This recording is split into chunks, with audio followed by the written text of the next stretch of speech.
the news. I'm Wenji. Turkish President Recep Tayyip Erdogan has said Russian President Vladimir Putin may visit Turkey next month for talks on several issues. Erdogan said one of the key issues expected on the agenda of the talks is whether the Black Sea Grain Initiative will be prolonged. The deal was brokered by Turkey and the United Nations to allow Ukraine to export grain and other agricultural products from its Black Sea ports. It will expire on July 17th.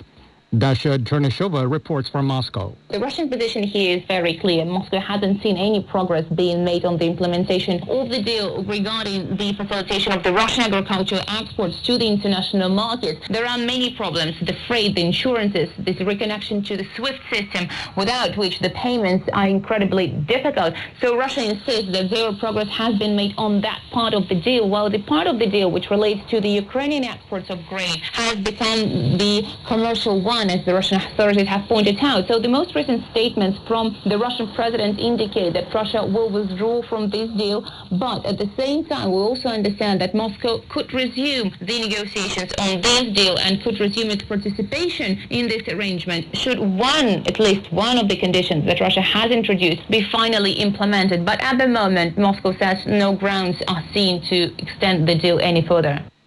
Russia has accused the West of sponsoring nuclear terrorism after authorities said a Ukrainian drone exploded near a nuclear power station in the western town of Kurchatov. Russian President Vladimir Putin has chaired an emergency meeting of the country's National Security Council, stressing the need to protect critical infrastructure.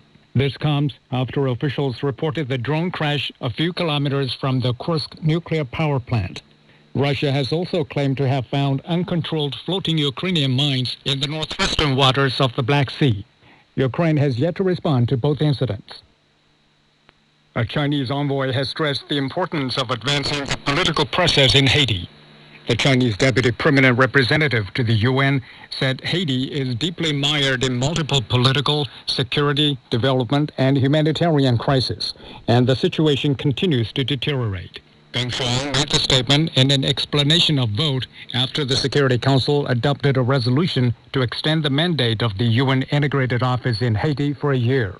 Jody Jacobs reports from New York. In a unanimous show of hands, the United Nations Security Council voted in favor of extending the mandate of the UN's Integrated Office in Haiti for 1 year. The mandate will now last until July 15, 2024. While the renewal has been welcomed by the Caribbean country, Haiti's permanent representative to the UN has expressed disappointment that the Security Council had not agreed to send in a special UN force to deal with the country's security concerns. Haiti's Prime Minister, as well as the UN Secretary General, had requested the deployment of a UN Rapid Action Force as a matter of urgency. Gangs have taken over much of the country, and the UN has been warning for months that the country is on the brink.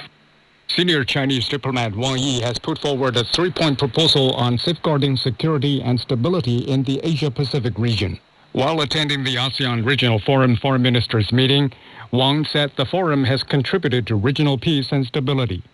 Wang called for adhering to openness and inclusiveness, and safeguarding regional rules and promoting universal security. He also suggested regional countries take advantage of cooperation projects to inject new vitality into confidence-building measures and preventive diplomacy in various fields. China's National Observatory has renewed a yellow alert as heat waves scorch vast parts of the country. During daylight hours on Saturday, temperatures in parts of the country, such as Xinjiang, Inner Mongolia, Gansu, Hebei, and Shandong, are forecast to hit 35 to 36 degrees Celsius.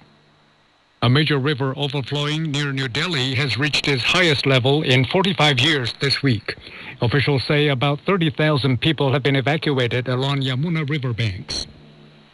Italy has announced a delegation of about 300 members for the 31st FISU World University Games in Chengdu, making it one of the largest delegations from Europe to the Games. Roughly 50 athletes and officials with the delegation attended a reception hosted by the Chinese Embassy in Rome. And that's the news. I'm Wenxi.